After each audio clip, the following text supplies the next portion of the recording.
ইমাম আজম আবু হানিফা রাদিয়াল্লাহু তাআলা আনহু তার মাঝে মাঝে ওসিলা করব, কারণ অন্য লোকের বাপের নামে চাহে মার নামে চাহে আমার ইমাম আজমের কবর আছেন বুঝেছেন খেজরান কবরস্থানে, খেজরান কবরস্থানে আছে।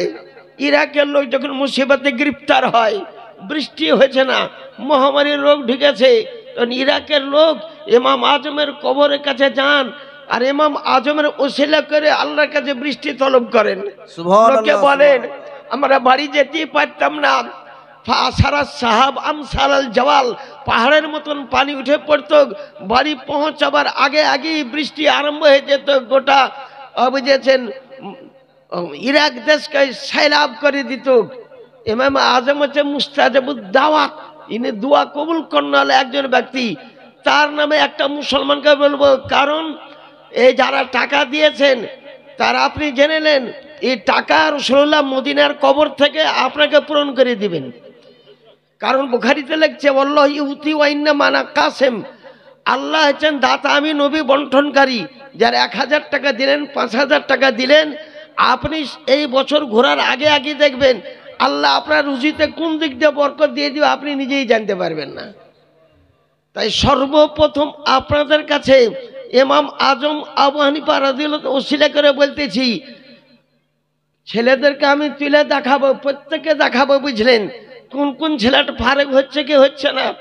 যেমন ইমাম আজমের একটা ছেলের কাহিনী বললাম, সারা বিশ্বে হেদায়েতে বলেন, সারা বাক্কাতে বলেন, কুদুরতে বলেন, মুনিয়াতুল মুসাল্লিতে বলেন, বাহরুর রায়কে বলেন, কানজুদ দাকায়কে বলেন, ফিকহে আকবরী আপনি বলেন, যে কোন কিতাবে দেখবেন ইমাম মুহাম্মদের হাদিস শরীফ বর্ণনা করা আছে। ইমাম মুহাম্মদ তিনি বর্ণনা করেছেন। তো ইমাম আজম নামে কোন একটা মুসলমান দেখেন, একটা এত বড় ইমাম যিনি খেজরান কবরস্থানে এখনো জিন্দা, আমি যেন তার নামে 1000 টাকা 2 বার 3 বার 4 বার করে চাইব না, বুঝলেন। আপনার মনে যদি ধরেন, আপনাকে গ্যারান্টি দিচ্ছি ইনশাল্লাহ মদিনার কবর থেকে আপনার রুজিতে বরকত হবেই হবে, একদম গ্যারান্টি কথা। মাত্র 1000 টাকা কোন একটা মুসলমান যদি ইমাম আজমের নামে দিতে পারেন, সুবহানাল্লাহ সুবহানাল্লাহ। এই দেন কি নাম, নজরুল শেখ 5000 টাকার মধ্যে 1000 টাকা নগদ দিলেন। দেবীপুর যোগ্য বাপের যোগ্য বেটা নজরুল ইসলাম নাম, 5000 টাকা আহলে সুন্নাত জামা গরিব নওয়াজ মাদ্রাসায় করিলেন দান। যার সাথে যে নিয়তে করিলেন দান তার মনস্কামনা পূর্ণ হবে, সুবহান আল্লাহুম্মা আমিন আল্লাহুম্মা আমিন। নজরুল ইসলাম দিলেন, সামনে বছর জালসা করতে আসবেন, আপনাকে জিজ্ঞাসা করবো আপনার রুজিতে কমই হয়েছে না বরকত হয়েছে, ইনশাল্লাহ আপনি দেখে নেবেন। কারণ রাসূলুল্লাহ রুজি বন্টনকারী, বুখারী শরীফে লেখা আছে, বুখারী শরীফে লেখা আছে রুজি বন্টনকারী রাসূলুল্লাহ সাল্লাল্লাহু তাআলা। সামনে একটা এবার হাদিস শরীফ বর্ণনা করতেছি, আপনি খুব ভালো করে শুনেলেন। মায়েরা বোনরা তোমরাও শোনো। একটা মেয়ে ছেলে, নাম তার উম্মে ফাদল, ইনি হচ্ছে রাসূলুল্লাহ সাল্লাল্লাহু আলাইহি ওয়াসাল্লাম চাচি। বিয়ে হওয়ার পর পর কিছুদিন পরই নবীর বাড়ি বেড়াতে এসেছিলেন। এই কোন কেতাব আছে, দাওলাতুল মাক্কিয়া কেতাবে লেখা আছে যে ইমাম আহমদ রাজা খান বেরুলি মাত্র 8 ঘন্টাতে লিখেছেন। যা কম্পিউটার এখন বর্তমান কম্পিউটারে 8 ঘন্টাতে ওই কেতাব বাহির করতে পারবে না যে ইমামে আজম নিজের এক হাতে লিখেছেন, ডান হাতে, বাঁ হাতে লেখেননি। আর হাজার জিন্দিগিতে কিন্তু বাঁ হাতে লেখেননি, ডান হাতে তিনি লিখেছেন। সে দাওলাতুল মাক্কিয়া কিতাবের মধ্যে লেখা আছে আব্বাসের বিবির নাম উম্মে ফাদল। নবীকে দেখা করতে এসেছিলেন, আগিনাতে দাঁড়িয়ে রাসূলুল্লাহ একটা খাটের উপর বসেছিলেন। খাটটা হচ্ছে বানের খাট, বানের খাট, বুঝলেন। ওটা একটা দুর্বল কাঠের খাট ছিল, তাতে রাসূলুল্লাহ সাল্লাল্লাহু আলাইহি ওয়াসাল্লাম তিনি বসেছিলেন। তো আমার রাসূলুল্লাহ সাল্লাল্লাহু আলাইহি ওয়াসাল্লাম উম্মে ফাদল ও চাচি জানকে দেখে, কোনোদিন দেখায় এটাই প্রথম দেখা, বলছেন চাচি জান ইন্নাকে কদ হামিলতে বেগুলাম, চাচি জান তুমি গর্ভবতী, তোমার গর্ভে একটা পুত্র সন্তান জন্মগ্রহণ করবে। সুবহানাল্লাহ সুবহানাল্লাহ। উনার চাচি বলতেছেন কাইফা হামিল তো ইয়া রাসূলুল্লাহ সাল্লাল্লাহু আলাইহি সাল্লাম ওয়াকাদ তাহলাফাতিল কুরাইশ আল্লাহ ইয়াতুনা বিন নিসা, কি করে আমি গর্ভবতী হতে পারি? এই 2 মাস আগে থেকেই কুরাইশগণ কসম করেছে ওই দেশের লোককে না হারা পর্যন্ত কোনো স্বামী আপন বিবির কাছে যাবে না, আপন বিবির বিছানায় যাবে না। ওয়াকাদ তাহলাফাতিল কুরাইশ আল্লাহ ইয়াতুনা বিন নিসা, কেউ বিবির কাছে যাবে না। যদি বিবির কাছে যাও তবে কঠিন শাস্তি হবে। এটা একটা কসম, তো সমস্ত মেয়ে ছেলে কসমকে মেনে চলতেছে, আপন স্বামীকে বিছানায় বিড়তে দেয় না। আমি তো ওই কসমের মধ্যে একটা মেয়ে আছে হুজুর, আমি তো কুরাইশি বংশের একজন মেয়ে, তো আমি কসমে মানে ইন্নি মাকুল তো যাক, আমি যেটা বলছি ওটাই। 2 মাস আগে আব্বাসের সঙ্গে যখন তোমার বিবাহ হয় তখন একদিন এসেছিল, তাতে তুমি গর্ভবতী, এখন তুমি 2 মাসের গর্ভবতী। হুজুর বলেন কোন সন্তান হবে? ওয়ালাদ, পুত্র সন্তান জন্মগ্রহণ করবে। বলে পুত্র সন্তান, তো হুজুর নামটা রেখে দিতে পারেন? বলে হ্যাঁ, নামটাও রেখে দিতে পারি। নাম রেখে দিলাম। কি নাম হুজুর? বলে বাচ্চার নাম রাখলাম আব্দুল্লাহ ইবনে আব্বাস। আব্দুল্লাহ ইবনে আব্বাস। সন্তান খালাস করার পর আমার কাছে নিয়ে আসিও। তা সন্তান 8 মাস পর খালাস হলো 10 মাসে।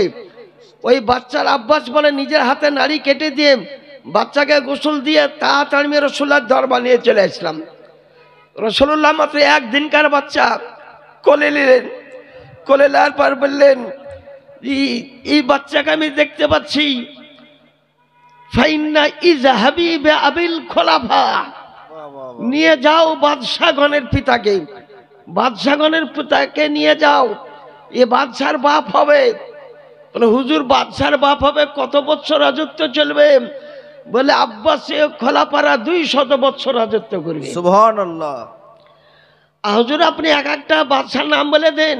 বলে ফাইন্না মিনহুমুস সাফফা, ফাইন্না মিনহুমুল মেহেদি, এই বাচ্চা থেকে বাদশা সাফফার জন্ম হবে, এই বাচ্চা থেকে ইমামে মেহেদির জন্ম হবে।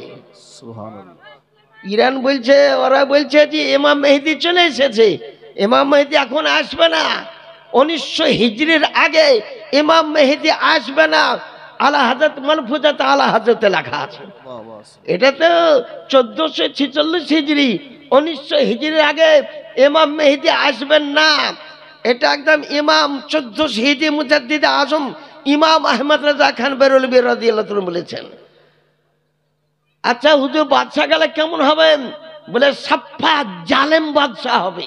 সাফফা একটা জালেম বাদশা, কিন্তু এর বংশে জন্মগ্রহণ করবে ইমামে মেহেদি। তাহলে ইমাম মেহেদি কোন বংশে আসবে তারও গায়েবের খবর দিলেন আমার রাসূলুল্লাহ সাল্লাল্লাহু আলাইহি সাল্লাম। তাই মুসলমানকে আরজ করব, আবেদন করব, নবীর চাচা যখন ধরা পড়েছিল জঙ্গে বদরে, তো বলেছিল আমার চাচাকে কেউ মারিও না, আমার চাচা কাউরি বিদে তরবারি নিয়ে গেলে তার উপর তলোয়ার চালাইও না।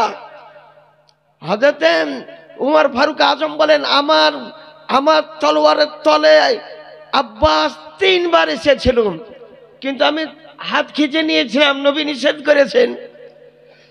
আব্বাস ধরা পড়ে গেল, আব্বাসের তাম্বু লুট করে নেওয়া হলো, আব্বাসের তাম্বু লুট করে নেওয়া হলো।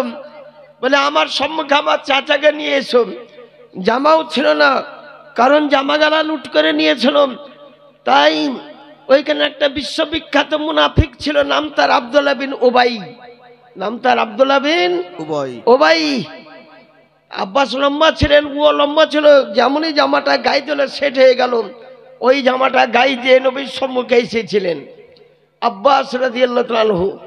বলে যাও সমস্তকে 4000, বর্তমানে বাজারে 75 লাখ টাকা করে জরিমানা, 4000 দিরহাম দাও, জমা দাও। বলে হুজুর তাম্বুতে আমার মাল সব লুট করে নিয়েছে, আমার কাছে টাকা নাই।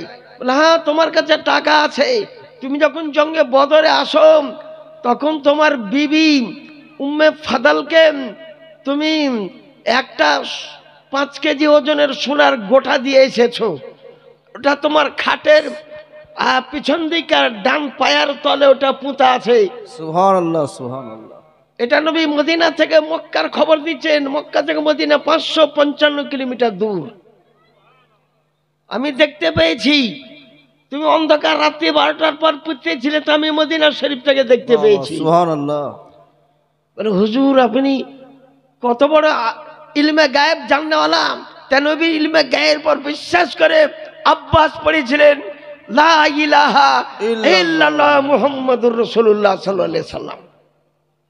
এখন আব্দুল্লাহ ইবনে উবাই যখন মারা গেল, তখন রাসূলুল্লাহ সাল্লাল্লাহু আলাইহি ওয়াসাল্লাম বলে আপনি জানাজা পড়িয়ে দেন।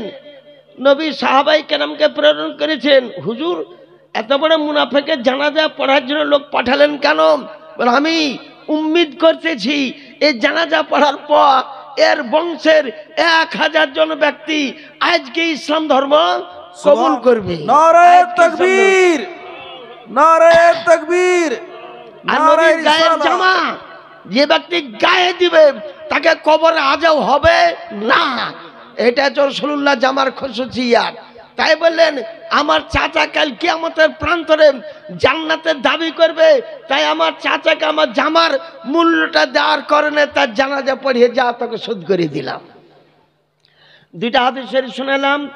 আমি 3 নম্বর আবার হাদিস শরীফ 3 মর্তবা আবার শোনাতেছি। মুসলমানকে আরজ করব হাফেজে কোরআন এক খতম কোরআন শরীফে প্রত্যেক লোক করে 10টা করে যদি নেকি হয় তো কত নেকি। হাফেজে কোরআন আমি হাফেজ হতেছিলাম এলাহাবাদে, হাফেজ শুরু করেছিলাম বেরেলি শরীফে। আমি 12 পারা পর্যন্ত পুরো মুখস্থ করে তারাবিও শুনিয়েছি। তারপরে হাফেজ সাহেব খুব কড়া ছিল বুঝলেন, মানে 100টা ছেলেকে একটা মুদারিস পড়াতে হতো। আন্দাজে ঘুরতে ঘুরতে ব্যাত মারতে মারতে হয়তো আমাদের জনাব হযরত মৌলানা সাহেব তিনি দেখেছেন হাফেজে বৃদ্ধ মানুষ ছিল, আন্দাজে পিঠের উপর পড়তো। এই চিন্তা করে দেখলাম যে এ তো কোনোদিন আমার ভাগ্যেও পড়বে। তা আমি ওখান থেকে বেরেলি শরীফ চলে গেলাম। বেরেলি শরীফে মৌলভী লাইনে আমি ভর্তি হয়ে গেলাম। তাই মুসলমানকে আরজ করবো, আবেদন করব, কোরআন শরীফের আমানত পাহাড় বরদাস্ত করতে পারেনি, জমিন বরদাস্ত করতে পারেনি, সূর্য চাঁদ বরদাস্ত করতে পারেনি। আজকে মাত্র 1000 টাকার বিনিময়ে এত বড় এদারা, এত বড় বুঝেছে, মাত্র 1000 টাকার বিনিময়ে। नसीम शेख, नसीम মানে ঠান্ডা বাতাস, ঠান্ডা হাওয়া। আই নসিমে কোয়ে জানা जब मदीने से तू आना बुए जुल्फ यार लाना दिल परिशा है सुंघाना। नसीम হরড়ি, হরড়িতে আমি পড়েছি। হরড়ির লোক চিনতে পারছেন না। মৌলানা খোদাবক্স সাহেব আমার উস্তাদ ছিলেন, মৌলানা কুদরতুল্লাহ সাহেব ছিলেন, বড় হাফেজ সাহেব ছিলেন, হাফেজ বদিউজ্জামান সাহেব ছিলেন। আমি হরড়ির পড়ার ছাত্র। আমি হরড়িতে 3 বছর পড়েছি হরড়িতে। তাই হরড়ি থেকে আগতে একজন ব্যক্তি নসিম বলে নাম 1000 টাকা দিয়েছেন। আল্লাহুম্মা আমিন, আল্লাহুম্মা আমিন। তার দানকে কবুল করুন আপে রব্বুল আলামিন। ডেকে লাও ছেলেকে, ডেকে লাও। হ্যালো, হাফেজ এবং কারিগণ এবং হাফেজগণ, তোমরা যেখানে থাকো তোমাদের সমস্ত কিছু কাজ গুটিয়ে দিয়ে 2-5 মিনিটের মধ্যে স্টেজে এসে উপস্থিত হও। হুফাজে কেরাম এবং কারিগণ, তোমরা যেখানে আছো সমস্ত কাজকর্ম ছেড়ে দিয়ে তোমরা স্টেজে এসে উপস্থিত হও 2 থেকে 5 মিনিটের মধ্যে। ব্রাদারান ইসলাম, জনাব কারি মঈনুদ্দিন সাহেব 5000 টাকা দিলেন। কারি মঈনুদ্দিন সাহেব, মৌলানা মঈনুদ্দিন সাহেব, তিনি 5000 টাকা দিলেন। আল্লাহুম্মা নারায়ে তাকবীর, নারায়ে রিসালাত, মাসলাক আলা হযরত। এই যে আমরা নারায়ে তাকবীর, আল্লাহু আকবার, নারায়ে রিসালাত ইয়া রাসূলুল্লাহ বলছি, এর জন্য বাহাস হলো কান্ধিতে 50,000 টাকার চ্যালেঞ্জ। কেউ যদি হাদিস শরীফ থেকে প্রমাণ করে দিতে পারে তাকে 50,000 টাকা দিব। ওইখানকার লোক আমাকে মধু করেছিল, আমি গিয়েছিলাম। লোক কত 10খান গ্রামের লোক ভর্তি, আর ও ছিল জমিদার ব্যক্তি, বিশাল বড় লোক ব্যক্তি, 3 তলা বাড়ি, মসজিদের সম্মুখ, মিলাদ করত না, ক্যাম্প করত না, রবিউল আউয়াল পালন করত না। এই কারণে বলেছিলাম যদি বুঝেছেন ওই পতাকা উড়ানো হাদিস শরীফ থেকে দেখাতে পারেন, নারায়ে তাকবীর আল্লাহু আকবার, নারায়ে রিসালাত ইয়া রাসূলুল্লাহ, আপনি দেখাতে পারেন তো ওই বক্তাকে 50,000 টাকা দিব। ওই সে বসে গেল, লোকেও কারণে বুঝে ওকেও চেয়ার দিয়েছে, বলে টাকাটা জমা করেন তাড়াতাড়ি, বলে আগে প্রমাণটা করেন। বলে আপনি মৌলবি মৌলানা? বলে কোন মৌলবি? মৌলবিরা বলেছে তুমি চ্যালেঞ্জ কবুল করেছো, তুমি যাও। বলে তো আমাকে একটা প্রমাণ করতে 5 মিনিটও টাইম লাগবে না। এখানে যদি লাইব্রেরি থাকতো, যেমন সুলতানপুরে আছে, সুলতানপুর মাদ্রাসায় আগামী 29 বুঝেছেন 29 মাঘে জালসা হবে, আপনারা যাবেন শুনতে ইনশাআল্লাহ। আমার দাওয়াত আছে। আমার পরে লড়াকু মুফতি জাহাঙ্গীর আলম সাহেব আছেন, উনি বক্তব্য রাখবেন। তো 50,000 টাকা মানে চ্যালেঞ্জ, মুখে বলা খুব কঠিন, পকেট থেকে বাহির করা খুব কঠিন। তো 50,000 টাকা টেবিলে রেখে দিলুম। আচ্ছা, এখন হুজুররাকে বলতেছি, মুসলিম শরীফ 76 হাদিস, 419 পৃষ্ঠা, এখানে লেখা আছে যে অন্যসাওয়ালা সাকফিল বয়ুতে। তা আমরা যখন ক্যাম্প করবো, মেয়ে ছেলে তোমরা দাঁড়িয়ে ক্যাম্প করে এলেও পর্দার ব্যবস্থা আরো ভালো করে করতে হতো। সমস্ত মেয়ে ছেলেকে দাঁড়িয়ে ক্যাম্প করা যায় যে লেখা আছে, সুবহানাল্লাহ। বাচ্চাদেরকে দাঁড়িয়ে ক্যাম্প করা যায় যে লেখা আছে, আপনাদেরকে যায় যে লেখা আছে। এর আস্তে আস্তে পড়বে, ইয়া নবী সাল্লাল্লাহু আলাইহি আস্তে আস্তে পড়বে। দেখুন মুসলিম শরীফ 419 পৃষ্ঠা, আমি যটা বলবো কাইলি লোকে দেখবে হাদিস। 419 পৃষ্ঠা, 2য় খণ্ড, এরপর কোন হাদিস শরীফ আর নাই। অন্যসাওয়ালা সাকফিল বয়ুতে, মেয়ে ছেলেরা ছাদের উপরে দাঁড়িয়ে জলুস দেখতেছিল। ওয়াল খুদ্দাম ওয়াল গিলমানো, আর যারা খাদেম ছিল, গোলাম ছিল, বেটা ছেলে ছিল, মেয়ে ছেলে ছিল, তার রাস্তার উপর আফরি তাফরি করতেছিল। সাহাবায়ে কেরাম কি বলতেছিলেন? ওয়ায়ুনাদুনা ওয়া মুহাম্মদ ওয়া রাসূলুল্লাহ ওয়ায়ুনাদুনা। এখন আমাদের মুফতি মুয়াজ্জিন সাহেবকে জিজ্ঞাসা, নাদাই ও নাদা মানে কি? নারায়ে তাকবীর। এরা তো মানে বলে গায়ের মুখালি রাগিও না, 2 বছর পরে মৌলবি হয় না, 3 বছর পরে মৌলবি হয় না, মৌলবি পড়তে অনেক দিন টাইম লাগে। নারায়ে রিসালাত ইয়া রাসূলুল্লাহ আর বুখারী মুসলিম শরীফ লিখতে ওয়ায়ুনাদুনা ওয়া মুহাম্মদ ওয়া রাসূলুল্লাহ, অর্থাৎ নারায়ে রিসালাত ইয়া রাসূলুল্লাহ। এটা মুসলিম শরীফের মধ্যে লেখা আছে। একটা মশাই হেরে গেল, বলে পতাকা উড়াটা দেখা দেন। বলে পতাকা উড়া রাসূলুল্লাহ সাল্লাল্লাহু আলাইহি ওয়াসাল্লাম যেদিন পৃথিবীতে আসেন, আব্দুল মুত্তালিব 3 দিন জিয়াফত গোটা মক্কার লোককে দিয়েছিলেন। 3 দিন গোশত রুটি খাইয়েছিলেন আব্দুল মুত্তালিব। আর আল্লাহ ফেরেশতাকে বললেন, ফেরেশতা দাঁড়িয়ে যাও, হুরি দাঁড়িয়ে যাও, গিলমান দাঁড়িয়ে যাও, রাসূলুল্লাহ সাল্লাল্লাহু আলাইহি ওয়াসাল্লাম জমিনে যাবেন। আজকে সারা পৃথিবীতে একটাও বেটা ছেলে, একটাও পিটি ছেলে জন্মগ্রহণ করবে না, একটাও মেয়ে ছেলে জন্মগ্রহণ করবে না। আজকে রবিউল আউয়াল মাসের 12 তারিখে যত সন্তান জন্ম হবে, সমস্ত পুত্র সন্তান জন্মগ্রহণ করবে। কোন কিতাব আছে? খাসায়েতে কুবরা 2য় খণ্ডের মধ্যে এই হাদিস শরীফটা লেখা আছে। আর প্রথম খণ্ডে 48 পৃষ্ঠা, খাসায়েতে কুবরা প্রথম খণ্ড 48 পৃষ্ঠাতে লিখতেছেন, জিবরিল আমিন আসলেন সালাসাতা আলামিন মাজরুবাতিন, 3টা সবুজ রঙের পতাকা নিয়ে, আলামান ফিল মাশরিকে ওয়া আলামান ফিল মাগরিবে ওয়া আলামান আলা জাহরিল কাবা। নারে তাকবীর, নারে তাকবীর, নারে রিসালাত, উলামায়ে আহলে সুন্নাত। তা আপনি বুঝতে পারলেন, সবুজ রঙের পতাকা উড়িয়েছিল, তাই রবিউল আউয়াল মাসের জুলুস করা জায়েজ, মিলাদ করা জায়েজ, নারায়ে তাকবীর বলা জায়েজ, খানাপানি করা জায়েজ আছে। এই মাদ্রাসা থেকে ইনশাআল্লাহ একদিন বড় আকারে জুলুস বাইর হবে। সব জায়গায় এখন জুলুস বাইর হইতেছে, প্রত্যেক বছর বাইর হয়। আপনাকে 2-3টা হাদিস শরীফ শুনিয়ে দিলাম। হাদিস শরীফ শিলা করে বলতেছি, একটা বুখারী শরীফের মূল্য দিতে হবে। বুখারী শরীফ নিয়ে বাসে উঠলে বাস অ্যাক্সিডেন্ট হবে না, বুখারী শরীফ নিয়ে এরোপ্লেনে উঠলে এরোপ্লেন অ্যাক্সিডেন্ট হবে না, বুখারী শরীফ বাড়িতে থাকলে একদিন রাসূলুল্লাহ সাল্লাল্লাহু আলাইহি সাল্লাম আপনাকে দেখা দিবেন। কারণ বুখারী শরীফে হাদিস আছে ৭,২৭৫টি হাদিস শরীফ আছে।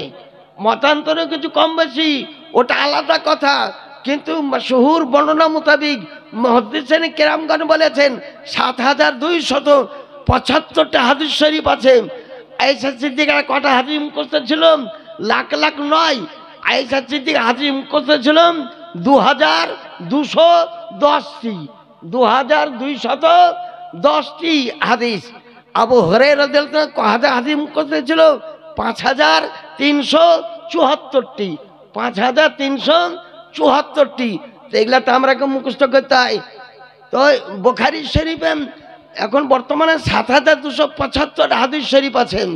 বুখারী শরীফে ওসিলা করে বলতেছি, রুজিতে যদি বরকত নিতে হয় তো একটা বুখারী শরীফের মূল্য আপনি দিয়ে দেন। বুখারী শরীফের অরিজিনাল মাতানের দাম ২,০০০ টাকা। অরিজিনাল মাতানের সারার দাম তো মেলে, আমি সারারটা চাইছি না, মাত্র ২,০০০ টাকা একটা বুখারী শরীফ মাদ্রাসায় থাকবে। বুঝলেন, সুলতানপুরে একবার কিয়ামকে কেন্দ্র করে একটা দেওবন্দি চ্যালেঞ্জ করেছিল, কিন্তু সুলতানপুরে মাসেই ছিল, তো আমি বুখারী থেকে দেখিয়ে দিয়েছিলাম। তো একটা মুসলমান কারজ করব, মাত্র যে কোনো রকম কষ্ট করে ২,০০০ টাকা আপনি দেন, আপনি দেখতে পাবেন যে ইনশাল্লাহ বুখারী শরীফটা আপনার এখানে থাকবেন। একদিন না একদিন আপনি রাসূলুল্লাহকে স্বপ্নে দেখতে পাবেন। যদি একদিনও স্বপ্ন দেখালেন তা আপনার জন্য জান্নাতুল ফেরদাউস যাবে, দোজখে যে হারাম হয়ে যাবে। নারে তাকবীর, নারে রিসালাত, মাসলাকে আলা হযরত উলামায়ে আহলে সুন্নাত। হাদিস, মান রাআ ফিল মানাম ফাকাদ হারামাল্লাহু আলাইহিন নার। যে স্বপ্ন যোগে দেখবে তার জন্য কোনটা আব্দুল ওহাব দেখে তোমাকে? আব্দুল ওহাব শহরানি, ইনি একটা বড় ইমাম ছিলেন, তিনি ২,০০০ টাকা দিলেন। যার সাথে জেনে আব্দুল ওহাব ২,০০০ টাকা মাদ্রাসা গরিব নওয়াজা করিলেন দান। গুজস্তারামপুর ২,০০০ টাকা দিলেন এই গরিব নওয়াজ মাদ্রাসা। আমার খাজা গরিব নওয়াজ, খাজা মঈনুল হক ওয়াদ্দিন, খাজা মঈনুদ্দিন চিশতি আজমিরি সঞ্জারি রহমতুল্লাহ আলাইহি, ইনি স্বয়ং রাসূলুল্লাহর হুকুমে আজমির শরীফে এসেছিলেন। মদিনার কবরে স্বয়ং নবীকে দেখে তার ডিরেকশন মোতাবেক তিনি এসেছিলেন। এসে দিল্লিতে আগে উঠলেন। দিল্লিতে উঠার পর ৪০ জন তিনার সঙ্গিনী আছেন, আরো অনেক ব্যক্তি এসেছেন খাজা আজমিরিকে দেখতে। একটা ১২ বছরকার বাচ্চা গরিবী অবস্থায় তীর ধনুক হাতে করে তিনি শিকার করতে যাচ্ছেন। তো বললেন যে বাচ্চাটাকে ডাকো তো। বাচ্চাটাকে ডাকা হলো, ১২ বছরের বাচ্চা। বলে ২ দিন থেকে বাড়িতে খাবার নাই, তরকারি বলতে কিছু নাই। তাই তীর ধনুক নিয়ে মা পাঠালে যে কোনো একটা শিকার মিকার যদি পাও। তা সুলতান গরিব নওয়াজ বলতেছেন, এই বাচ্চাটাকে আমি দেখতেছি একদিন দিল্লির সিংহাসনে বসবে। সুবহানাল্লাহ, সুবহানাল্লাহ। আজকে তীর ধনুক নিয়ে ক্ষুধার তাড়নায় জঙ্গলে শিকার করতে যাচ্ছে, একদিনে দিল্লির সম্রাট হয়ে বসবে। নাম কি তার? নাম তার সুলতান শামসুদ্দিন আলতামাস। যারা বাংলা পড়া ব্যক্তি, সুলতান শামসুদ্দিন আলতামাস বুঝলেন।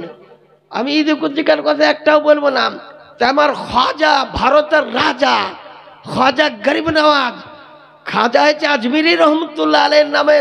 কোন একটা মুসলমান কারজ করবো মাত্র ১,০০০ টাকা। আমার খাজা গরিব নওয়াজ জিন্দা। কতজনের চেষ্টা করতে আজমিরকে ভেঙে দাও, আমার থেকে বেশি আপনারা হোয়াটসঅ্যাপে বেশি শুনতেছেন। তাই আমার খাজা আজমিরি রহমতুল্লাহ আলাইহির নামে কোন একটা মুসলমান খাজা আজমিরি দাতা। নারে তাকবীর, নারে তাকবীর, নারে রিসালাত, মাসলাকে আলা হযরত উলামায়ে আহলে সুন্নাত উলামায়ে আহলে সুন্নাত, যার টাইটেল আতায়ে রসুল। সকলে জানে খাজা গরিব নওয়াজের টাইটেল হলো আতায়ে রসুল। তিনি কবর থেকেও দান করতে পারেন। তাই আমি বেশি টাকা চাইনি, মাত্র 1000 টাকা মাত্র চেয়েছি। কোন একটা মুসলমান যদি পারেন। হ্যাঁ, আচ্ছা যিনারা আছেন সামনে আসেন, সামনে চলে আসেন, সামনে সামনে সামনে চলে আসেন। এই বাবুরা তোমরা মালা নিয়ে এখন বসো, ওখানে বসো, সামনে বসো। আর যিনারা অভিভাবক আছে সব সামনে চলে আসুন, সামনে মালা নিয়ে। বাবুরা তোমরা সব সামনে সামনে বসো।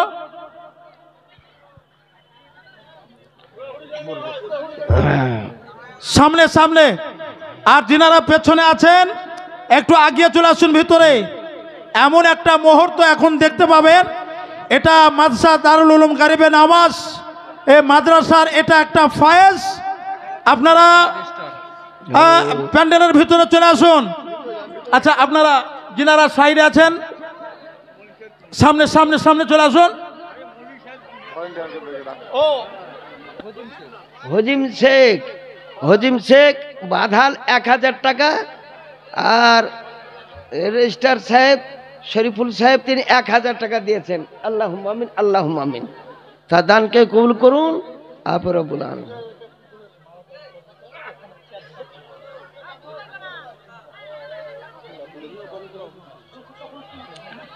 বসেন, এখন পাগড়ি দিতে লাগবে। হ্যালো। কি? আর একটু ছেলেদের গার্জেন এবং বন্ধু বান্ধব যারা মালা দেওয়ার জন্য মালা নিয়ে উপস্থিত হয়ে আছেন, কাউকে দিয়ে দিবেন, তাদেরকে বলছি স্টেজের ওপরে থাকা অবস্থায় মালা পরানোর কোনো প্রয়োজন নাই, যেহেতু স্টেজের সামনে কাজ করানো আছে, কাজগুলো নষ্ট হবে, ফুল মালিকেরও অসুবিধা হবে।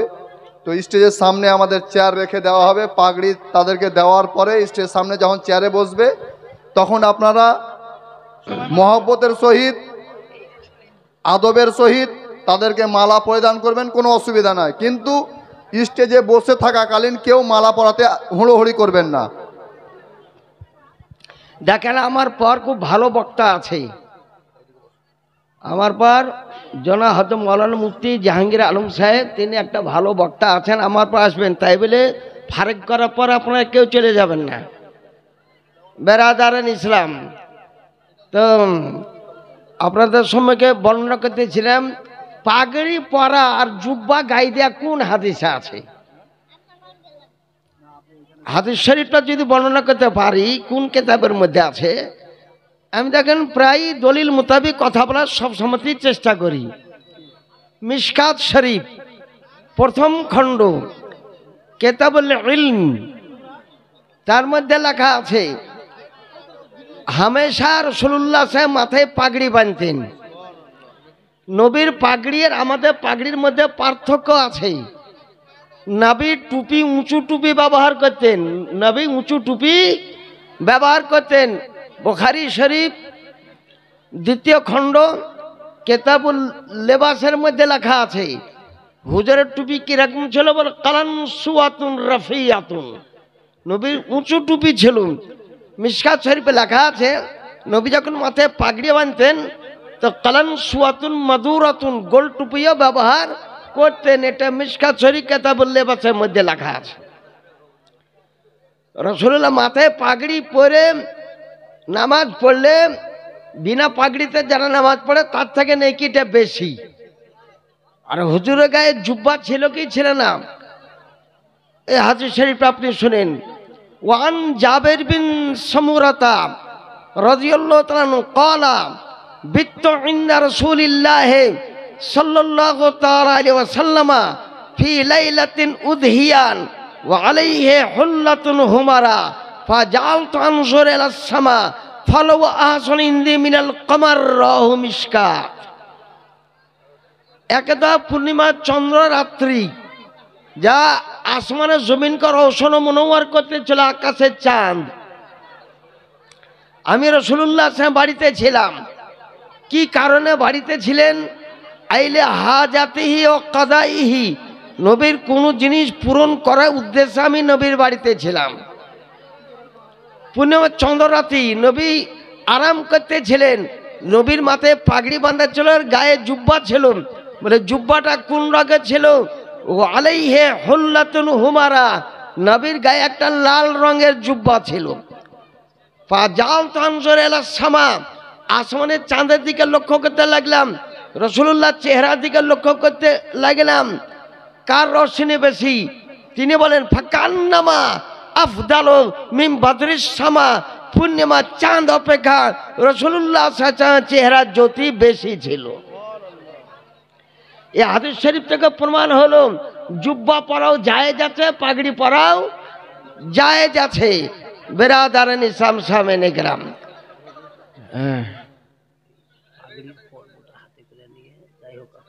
চিন্তা ভাবনা যেটা